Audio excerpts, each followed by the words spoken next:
দেশের প্রবাসী যে যেখান থেকে আমার চ্যানেল দেখছেন সবাইকে স্বাগতম। আসলে আপনাদের খুব গুরুত্বপূর্ণ একটা ভিডিও উপহার দেবো, তো আপনারা অবশ্যই স্কিপ না করে সম্পূর্ণ দেখবেন এবং তাহলে বুঝতে পারবেন আমি কি ভিডিও আপনাদের মাঝে উপস্থাপন করতেছি।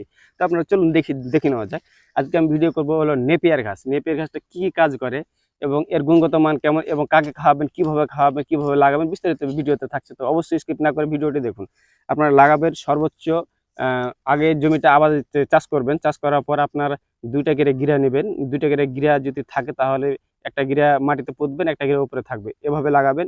এবং সময় যখন হবে, উপযোগী হবে, তখন ঘন ঘন পানি দেবেন এবং সার দেবেন, জৈব সার দেবেন, ইউরিয়া সার দেবেন। এবং এবং কাটবেন, কতখানি কাটবেন আপনার একটা গিরা। এই যে আপনারা দেখুন আমি কিভাবে কাটতেছি, এই যে দেখুন কাটা আছে, আপনারা দেখুন একটু একটু করে রাখবেন, তাহলে কাটা হয়ে যাবে। এবং কিভাবে খাওয়াবেন এটাকে, মেশিনে খুব, মেশিন হোক বা আপনি কাঁচি হোক, ছোট ছোট কাটবেন, ছোট ছোট কেটে কেটে খাওয়াবেন। এর সাথে যদি খড় হয়, কাঁড়ির খড়, যেটা কাঁড়ি বলি, ধানের খড়, এটা দিয়ে খাওয়াবেন। খুব পুষ্টিকর একটা খাবার। এবং এই খাবার খাওয়ালে গরু দ্রুত মোটা তাজা হবে এবং মাংস বৃদ্ধি হবে এবং কুরবানির জন্য খুব পারফেক্ট উপযোগী হিসেবে গড়ে তোলা সম্ভব হবে। সেজন্য আপনারা অবশ্যই এটাকে খুব উপযোগী করে তুলবেন এবং গরু চাষের জন্য, গরু পালনের জন্য খুব একটা গুরুত্বপূর্ণ একটা ঘাস নেপিয়ার ঘাস। এটা হচ্ছে নেপিয়ার ঘাস, হাইব্রিড ঘাস। এটা দ্রুত হয় এবং বছরে 7-8 বার এটাকে কাটা যায়।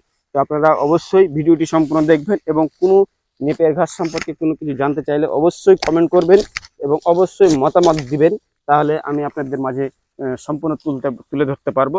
তো অবশ্যই আশা করব আমার ভিডিওগুলো দেখবেন।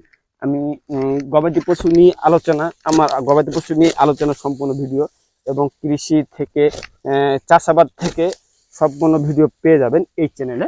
আপনারা অবশ্যই ভিডিওগুলো দেখবেন।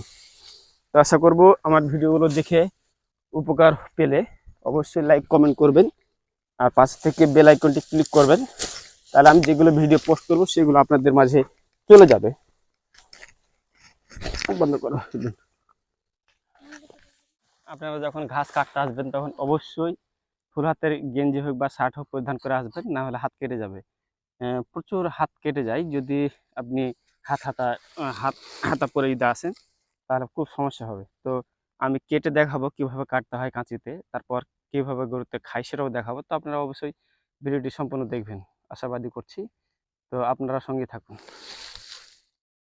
আমার ঘাস বেঁধে মাথায় উঠে নিয়েছি, এখন আমি চলে যাচ্ছি বাসায়।